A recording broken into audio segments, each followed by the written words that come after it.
바울은 로마에 있는 성도들에게 하나님 아버지와 주 예수 그리스도로부터 은혜와 평강이 있기를 기원하며 문안 인사를 하였습니다. 그리고 이어지는 오늘 본문에서 자신이 로마서 편지를 쓰게 된 이유를 밝히고 있습니다. 그것은 한마디로 자신이 그리스도로 말미암은 하나님의 은혜에 빚진 자이기 때문이라는 것입니다. 바울은 그 사실을 간접적으로 이렇게 밝히고 있습니다. 헬라인이나 야만인이나 지혜 있는 자나 어리석은 자에게 다 내가 빚진 자라. 그러므로 15절은 자연스럽게 이어지는 바울의 고백이 됩니다. 그러므로 나는 할 수 있는 대로 로마에 있는 너희에게도 복음 전하기를 원하노라. 그러나 당시 바울의 상황은 로마로 갈 수 없는 상황이었습니다. 당시 바울은 3차 전도 여행 중에 있었고, 전도 여행이 끝나는 대로 오순절 전에 예루살렘에 도착할 계획을 가지고 있었습니다. 그래서 13절은 이러한 현실을 반영한 말이 됩니다. 형제들아, 내가 여러 번 너희에게 가고자 한 것을 너희가 모르기를 원하지 아니하노니 이는 너희 중에서도 다른 이방인 중에서와 같이 열매를 맺게 하려 함이로되 지금까지 길이 막혔도다. 가고 싶지만 당장 갈 수가 없는 상황입니다. 그래서 로마서를 써서 보낸 것입니다. 바울은 로마서를 통해서 믿음으로 의롭게 되는 이 신칭이 구원 교리를 가르칩니다. 그리고 믿음으로 받은 구원은 그 누구도 그 무엇도 빼앗아갈 수 없다라고 역설합니다. 더 나아가 구원받은 자의 삶이 어떻게 해야 된다는 것을 가르치면서 그렇게 살 것을 권면합니다. 이처럼 바울은 로마에 있는 성도들이 믿음 안에, 복음의 진리 안에 굳건히 서기를 원했습니다. 바울은 그것이 하나님의 은혜에 빚진 자신이 감당해야 될 몫이라 생각하였습니다. 우리도 예수 그리스도로 말미암은 하나님의 은혜에 빚진 자들입니다. 우리는 다 하나님의 은혜로 구원받았습니다. 허물과제로 죽어있던 죄인인 우리가 회심하게 된 것, 하나님의 자녀가 된 것, 그리스도로 말미암은 하나님의 은혜입니다. 우리가 예수님을 주로 고백하고 주를 섬기며 살 수 있는 것, 하나님의 은혜입니다. 성도로 부름받은 것도, 천국을 소망하며 살아가는 것도 하나님의 은혜입니다. 그러므로 우리는 성경의 교훈대로 먹든지 마시든지 무엇을 하든지 하나님의 영광을 위하여 살아야 합니다. 오늘 본문에서 바울은 어떻게 하나님의 영광을 위하여 행하고 있습니까? 하나님은 본문의 바울을 통해서 우리에게, 은혜에 빚진 우리에게 어떠한 삶을 요청하고 계십니까? 먼저 하나님은 하나님의 뜻이 이루어지도록 기도하라 말씀하십니다. 은혜에 빚진 자가 감당해야 될 첫 번째 일은 기도입니다. 로마 성도들에게 문안 인사를 마친 바울은 저들의 온 세상에 소문난 믿음으로 말미암아 하나님께 감사합니다. 먼저 내가 예수 그리스도로 말미암아 너희 모든 사람에 관하여 내 하나님께 감사함은 너희 믿음이 온 세상에 전파됨이로다. 그리고 로마 성도들을 위하여 기도하고 있음을 하나님을 증인 삼아 증거합니다. 내가 그의 아들의 복음 안에서 내 심령으로 섬기는 하나님이 나의 증인이 되시거니와 항상 내 기도에 쉬지 않고 너희를 말하며. 바울은 이방의 중심지인 세속화된 로마에서 신앙생활하는 이 로마 성도들의 믿음이 흔들리지 않기를 간절히 기도하였습니다. 그리고 하나님의 뜻 안에서 자신이 로마로 가는 길이 열리기를 또한 간절히 기도했습니다. 어떻게 하든지 이제 하나님의 뜻 안에서 너희에게로 나아갈 좋은 길 얻기를 구하노라. 종합하면 바울은 로마 성도들을 위하여 늘 기도하였고 그들을 만날 수 있는 길이 속히 열리기를 간절히 기도하였습니다. 이런 바울의 기도는 하나님의 뜻이 이 땅에 이루어지기를 위하여 기도한 것입니다. 예수님은 율법을 하나님의 사랑, 이웃 사랑으로 간략하게 요약해 주셨습니다. 그리스도의 희생으로 말미암은 하나님의 은혜로 구원받은 자들은 하나님을 생명 다해 사랑해야 되고 이웃을 내 몸과 같이 사랑해야 한다는 것입니다.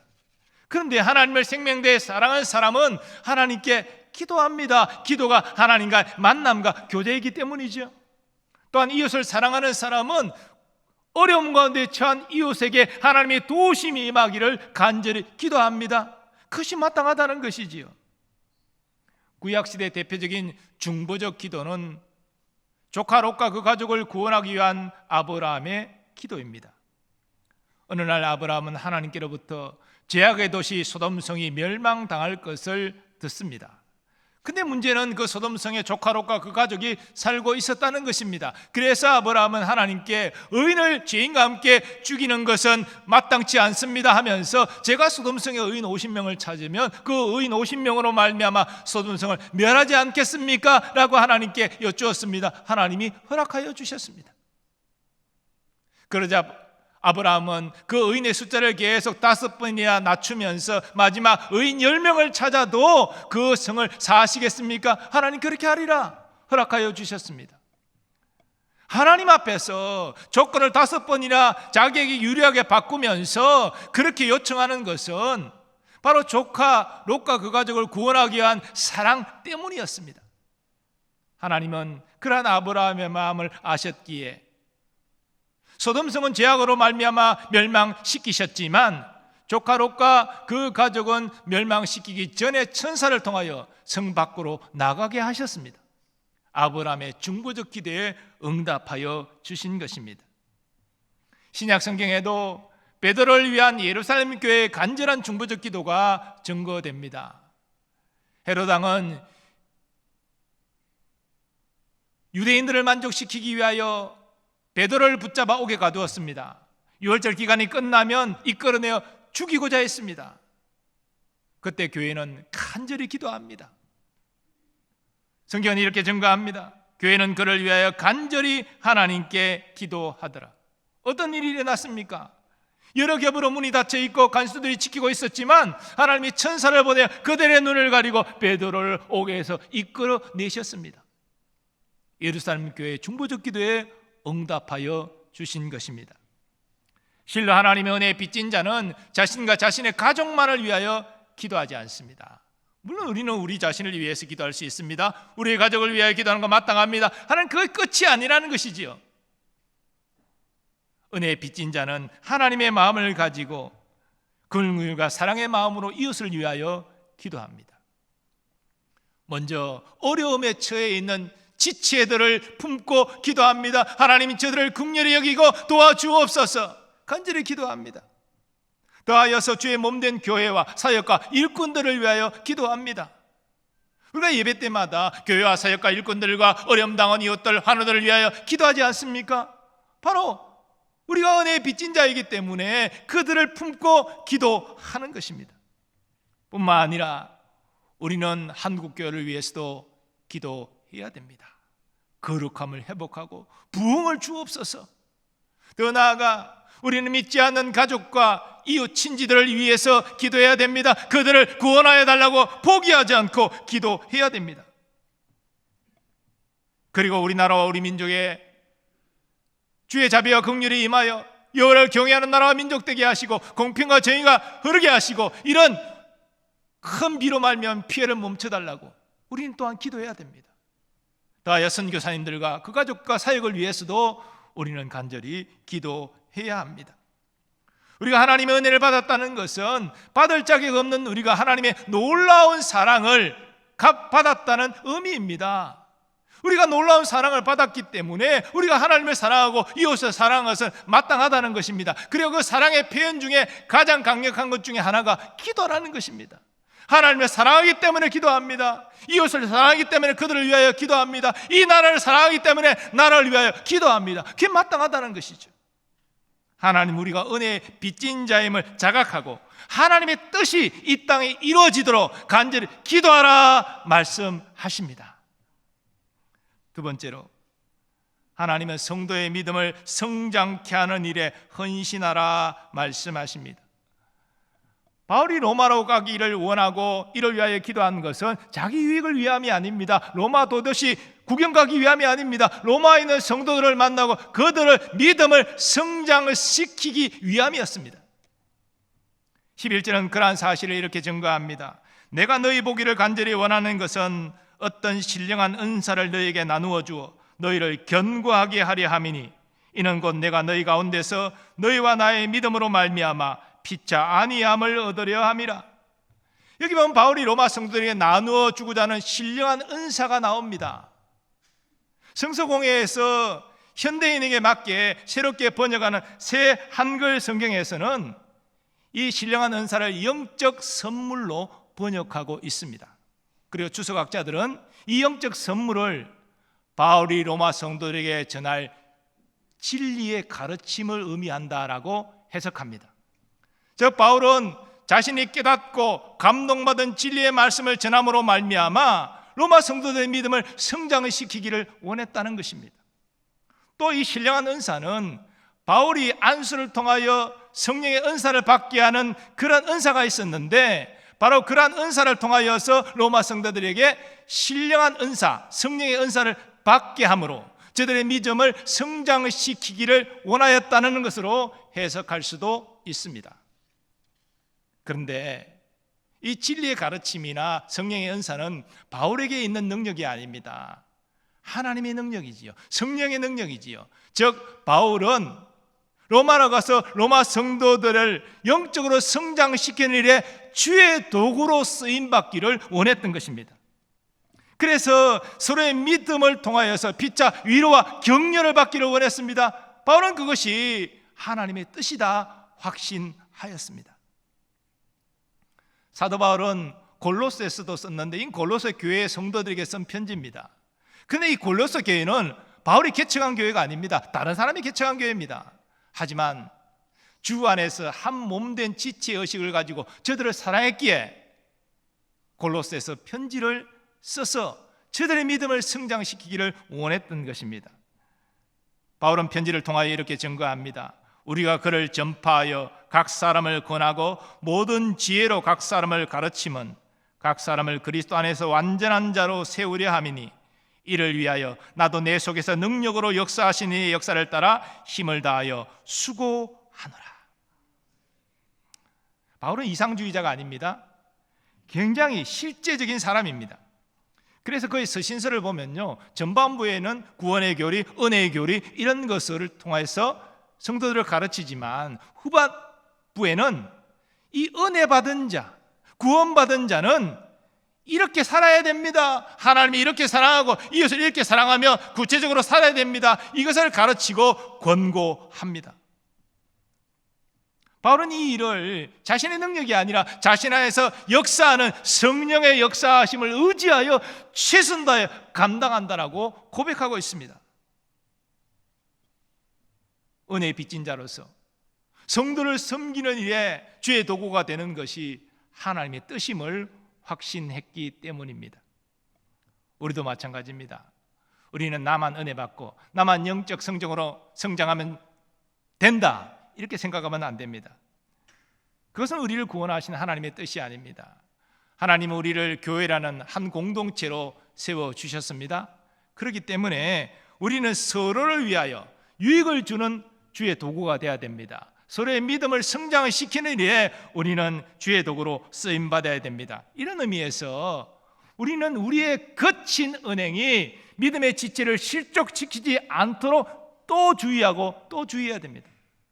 많은 사람들이 신앙생활하면서 자신의 말이 거칠고 이 말로 말미암아 상대가 상처받고 낙심했다는 사실을 인지하지 못하는 수가 있습니다. 그런데 교회에서 이 말 때문에 상처받고 낙심하고 교회를 떠나고 이런 일이 얼마나 많은지 몰라요.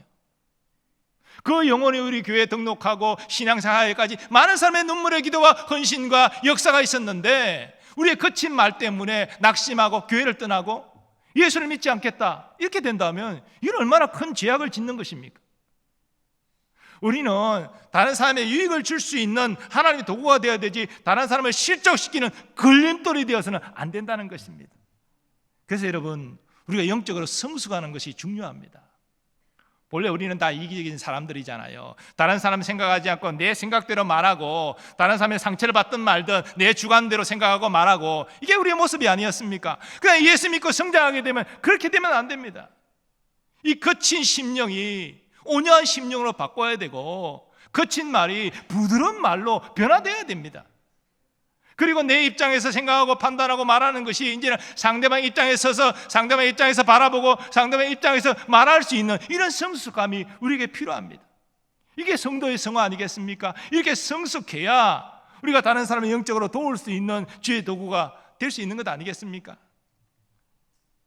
사랑하는 여러분, 우리가 주의 은혜로 구원받고 성도가 되어 주를 섬기며 여기까지 성장할 수 있었던 데는 주의 긍휼과 자비, 관용과 용서가 있었기 때문입니다.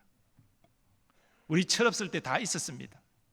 주님께서 우리를 긍휼히 여기고 자비를 베풀어 주시고 인내하시고 관용하시고 용서해 주셨기 때문에 오늘 우리가 있는 것입니다. 그렇기 때문에 우리가 때로는 믿음이 약한 자를 만나고 또 상황에 맞지 않는 말과 행동을 하는 모습을 보면서 마음이 불편할 때 있지만, 우리가 주님 앞에 가고 그랬다니까요. 그냥 그 이해하고 관용을 베풀고 인내하고 용서하고 이끌어 주어서 그들도 믿음이 성장하도록 하는 것이 우리를 향한 주님의 뜻이라니까요. 이런 일은 우리 힘만으로 되지 않습니다.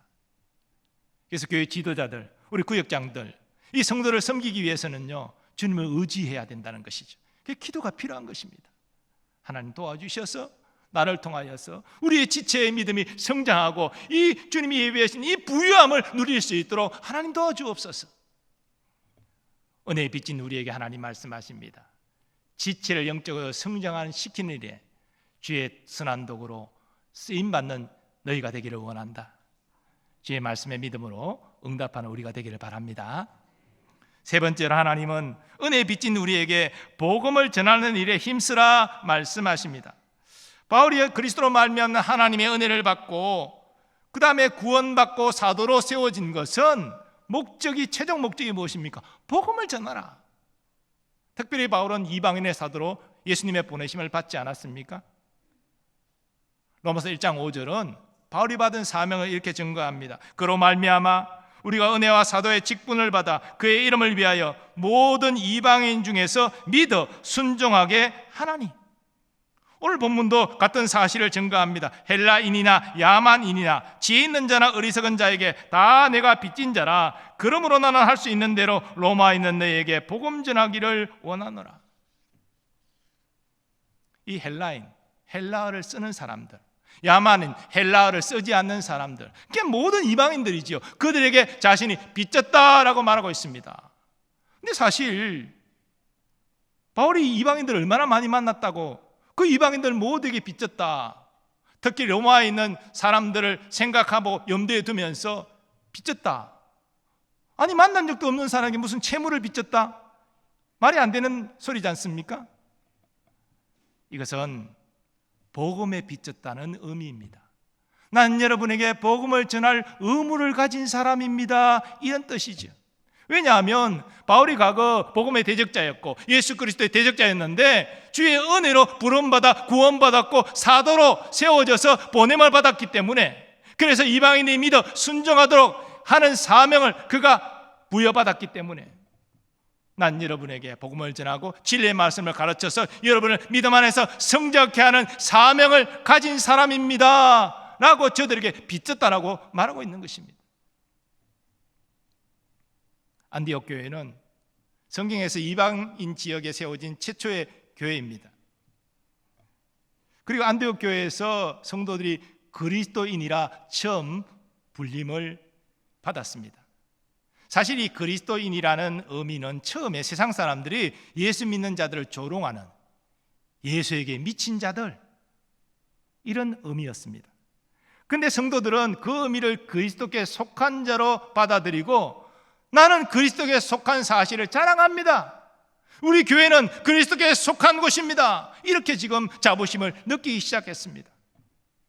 안디옥 교회는 영적 지도자인 바나바 바울의 지도 아래서 크게 부흥합니다. 그리고 어느 날 금식하며 기도하는 중에 성령의 지시를 받습니다. 바나바와 바울을 따로 세워 선교사로 파송하라. 여러분, 지금 안디옥 교회가 부흥하고 있습니다. 바나바와 바울은 담임 목사격입니다. 최고 지도자입니다. 그런데 이 부흥하는 교회를 뒤로 두고 선교사로 파송된다? 오늘날 현실적으로 이런 일이 불가능하다 말할 수는 없지만 쉽게 일어날 수는 없는 일입니다. 성도들도 이런 교회가 부흥하는 상황 속에서 담임 목사를 선교사로 파송한다, 또 담임 목사도 또 그런 뜻을 따라서 선교사로 나간다, 쉽지 않은 일입니다. 그런데 안디옥 교회는 그런 결정을 했습니다. 파송하였고 바나바와 바울을 위하여 기도하였고 물질을 후원하였습니다. 그래서 바울의 3차에 걸린 위대한 전도 여행이 시작된 것입니다. 왜 안디옥 교회가 그렇게 했습니까? 자기들이 이렇게 영적으로 부흥하게 된 것, 자기 구원받고 이런 충만한 은혜와 사랑을 누리는 것이 바로 하나님의 은혜 때문이다. 우리는 은혜의 빚전자이다. 그럼 우리는 복음을 전하겠습니다. 결단했기 때문에 가능했던 것입니다. 사도 바울의 삶을 위대하게 만든 것은 그의 유력한 집안 배경 때문이 아니었습니다. 다소시에서 바울의 집안은 유력한 집안이었죠. 그는 태어나면서부터 로마 시민권을 가진 자였습니다. 또 바울은 굉장히 지식이 높았죠. 율법에 해박했고 헬라 문화 지식 통달했던 사람입니다. 그러나 그것이 그를 위대하게 만든 것이 아닙니다. 바울을 위대하게 만든 것은 그가 그리스도의 희생으로 말미암은 하나님의 은혜 빚진 자라는 분명한 인식 때문이었습니다. 그 인식이 하나님의 영광을 위하여 복음을 전하는 그러한 헌신으로 이어졌고 이것이 바울을 위대한 인생으로 만든 것입니다. 다음의 고백은 바울의 헌신을 우리에게 잘 알려줍니다. 내가 달려갈 길과 주 예수께 받은 사명 곧 하나님의 은혜의 복음을 증언하는 일을 마치려 하면은 나의 생명조차 조금 더 귀한 것으로 여기지 아니하노라. 우리는 이 고백을 계속 묵상할 필요가 있습니다.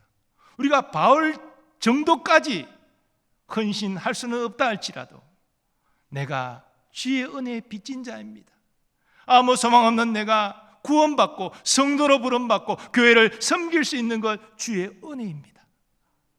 주님은 영혼 구원을 가장 원하셨지요. 이것을 명령하셨지요. 제가 이 부르심 앞에 최선을 다하여 헌신하기를 원합니다. 사랑하는 여러분, 우리는 은혜의 빚진 자로서 얼마나 주의 영광을 위해 헌신하며 살아가고 있습니까? 특별히 예수님이 지상 명령으로 주신 가장 큰 명령으로 주신 이 영혼 구원의 복음 전파 사명을 위하여 얼마나 헌신하고 있습니까? 우리가 미약할지라도 주어진 환경 가운데 최선을 다하면 주님이 우리를 도와주실 줄 믿습니다. 그러므로 우리 주위에 구원받아야 될 영혼들을 마음에 품고 기도하는 우리가 되기를 원합니다. 주님이 우리에게 주신 사랑의 마음을 품고 지극정성으로 섬기기를 원합니다. 그리고 기회가 될 때 내가 만난 예수님을 전하시고 또 우리 교회 예배 자리로 또 구역 소그룹 자리로 초청하는 우리가 열심을 내기를 바랍니다. 우리가 순종하면 주님이 함께하여 주셔서 풍성한 열매를 거두게 하실 줄 믿습니다. 사랑하는 여러분, 우리는 모두 예수님의 희생으로 말미암아 하나님의 은혜로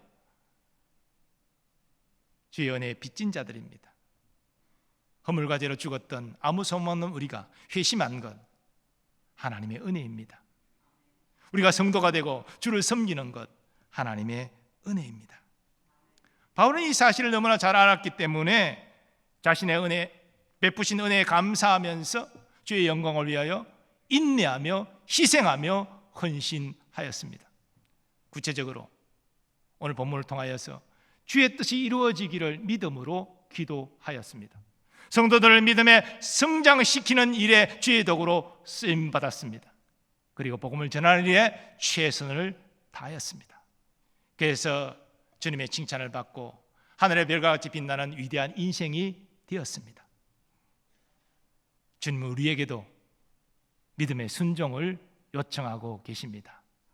우리 일상 바쁜 삶 살다 보면 은혜를 잊어버리고 살 때가 많습니다. 나의 나되는 것이 다 하나님의 은혜인데, 그러므로 감사할 것밖에 없는데 우리는 감사하지 못하고 어느덧 원망 불평하는 우리의 모습을 보게 됩니다.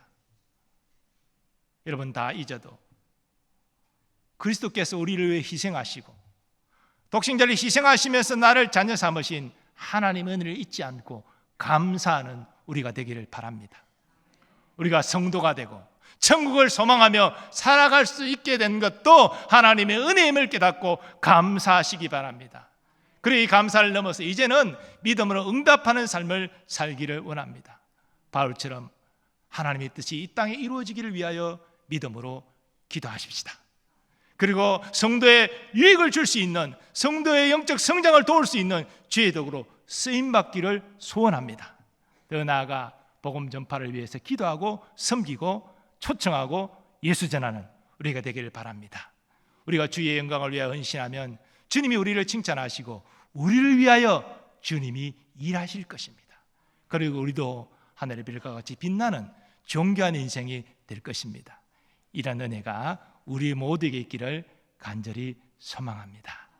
이제 받은 말씀 생각하시면서 우리 결단의 찬양, 난 지극히 작은 자, 죄인 중에 계수, 무익한 날 부르셔서 십자가 정케하셨네, 우리 고백하고 찬양하겠습니다.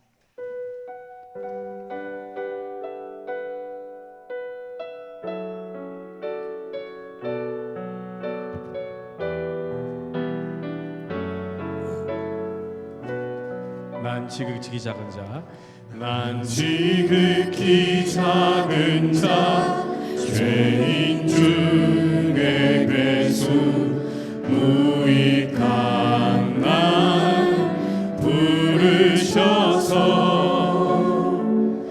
간절한 기대와 소망 부끄럽지 않게 십자가 전케 하셨네. 어디든지 가리라, 어디든지 가리라. 주 위에 서라면 나는 전하리 그 십자가. 내 몸에 된 십자가, 그 보혈의 향기 온 세상 채울 때까지. 살아도 주를 위해, 살아도 주를 위해, 죽어도 주를 위해, 살아 죽으나 난 주의 것. 십자가의 능력, 십자가의 소망, 내 안에 주가 사시는 것. 난 지극히 작은 자, 죄인 중에 괴수, 무익한 날 부르셔서 간절한 기대와 소망 부끄럽지 않게 십자가 전케 하셨네. 우리 다 일어나셔서 우리 고백하고 결단하며 찬양하겠습니다. 난 지극히 작은 자, 죄인 중에 괴수, 무익한 날 부르셔서 간절한 기대와 소망 부끄럽지 않게 십자가 전케 하셨네. 어디든지 가리라, 어디든지 가리라.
십자가의 능력, 십자가의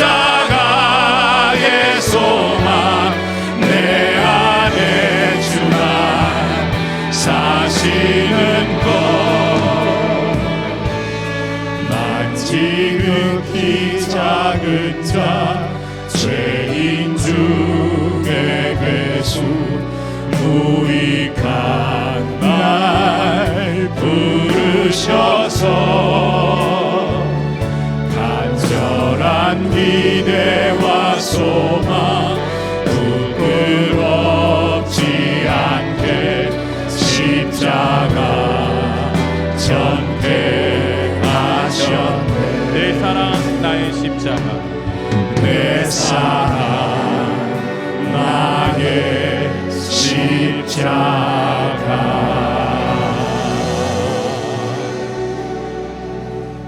이 시간 받은 말씀 의지하여 함께 기도하기를 원합니다.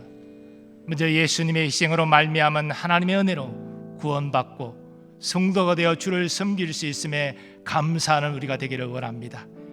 이제 바울의 응답하는 삶을 통하여서 하나님의 뜻이 이 땅에 이루어지도록 기도하겠습니다. 지체의 영적 성장을 돕는 자가 되겠습니다. 복음을 전하는 자로 쓰임받기를 원합니다. 주여 나를 도와주시옵소서. 주여 한번 외치고 기도하겠습니다. 주여. 아버지 하나님, 나의 나된 모든 것이 하나님의 은혜임을 고백합니다. 예수 그리스도의 희생으로 말미암아 나를 구원하신 주의 은혜에 감사합니다. 나를 성도로 세우시고 주를 섬기며 하늘 소망 가운데 살게 하신 은혜에 감사합니다. 아버지 은혜를 잊지 않고 은혜에 감사하는 우리가 되게 하여 주옵소서. 나아가 바울의 응답하는 삶을 통하여 우리도 주의 뜻을 이 땅에 이루기 위하여 믿음으로 기도한 삶을 살겠습니다. 지체의 영적 성장을 돕는 자로 쓰임받기를 원합니다. 아버지 담대히 복음을 전하는 자가 되게 하여 주시옵소서. 아버지 나의 입으로 감당하였음을 고백하오니 주여 나를 도와주옵소서. 약한 나를 도우사 아버지 주의 은혜에 응답하는 삶을 살게 하여 주옵소서. 믿음의 순종을 통하여 하나님의 기쁨이 되기를 원합니다. 하나님의 아버지의 영광 돌리기를 원합니다. 이러한 인생을 하나님이 칭찬하시고 함께하시고 도우시고 인도하시고 성리케 하여 주실 줄 믿습니다. 주의 백성들이 한 사람도 빠짐없이 하나님 은혜에 감사함으로 응답하는 삶을 살게 하여 주셔서 주의 기쁨이 되고 주의 만족이 되고 이를 통하여 주님의 칭찬을 받고 주의 도우심을 받고 일생 주님과 동행하는 복된 인생이 되게 하여 주시옵소서. 십자가의 전달자 아버지 예수님을 전파하는 우리 인생이 되게 하여 주셔서 주님의 영광을 나타내며 주님의 기쁨이 되며 주님과 동행하는 복된 성도들 다 되게 하여 주시옵소서. 아버지 하나님, 일상의 바쁜 삶 가운데 주의 은혜를 잊고 살 때가 많았음을 고백합니다. 오늘 말씀을 통하여 우리의 구원도 우리가 성도로 부름을 받고 주를 섬기며 하늘 소망 가운데 사는 모든 것이 주의 은혜임을 고백하며 감사하게 하여 주옵소서. 더 나아가 바울의 응답의 삶을 통하여 우리도 은혜에 응답하는 삶을 살기를 원합니다. 주의 뜻이 이 땅에 이루어지도록 믿음으로 기도하게 하시고 성도의 영적 성장을 돕는 자로 쓰임받게 하여 주옵시고 우리 주의 그 불쌍한 영혼을 구원하는 주님의 도구로 헌신하게 하여 주옵소서. 이런 믿음의 응답을 통하여 우리와 함께 하시는 주님을 경험하게 하시고 더 풍성하고 넘치는 은혜와 사랑 가운데 살게 하여 주시옵소서. 이 시간 믿음으로 선포합니다. 우리의 삶과 우리의 가정을 얽매이는 모든 어둠의 세력들 예수 이름으로 떠나갈 주시옵소서. 하나님, 우리 마음에 성령 안에서 참 평강과 기쁨을 누리게 하여 주옵소서. 우리의 자녀손들 저들의 성장과 학업과 진학, 취업, 결혼, 잉태, 출산 또 많은 모든 것들이 주의 은혜 안에 있게 하여 주옵소서. 특별히 군복무 중인 우리의 자녀들 건강하고 안전하게 지켜주시고 국방업무를 잘 마치고 건강한 몸으로 가정으로 돌아올 수 있게 하여 주시옵소서. 오늘도 여러 모양으로 교회를 섬기는 주의 일꾼들을 기억하시고 한량없는 은혜와 복을 베풀어 주옵소서.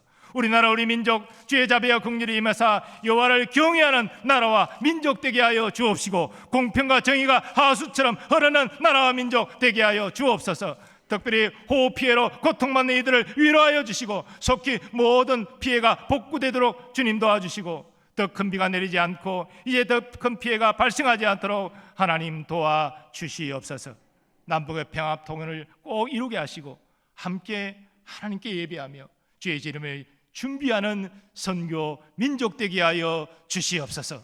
이제는 우리 주 예수 그리스도의 은혜와 하나님 아버지의 무한하신 사랑하심과 성령님의 역사하심과 교통하심이 우리의 구원도 우리가 성도로 부름받고 주를 섬기는 모든 것이 주의 은혜임을 고백하고 감사할 뿐 아니라 이제는 은혜의 빚진 자로 응답하는 삶을 살리라 결단하는 모든 주의 백성들의 삶의 범사 위에 이제로부터 영원까지 함께 하시기를 축원하옵나이다. 아멘.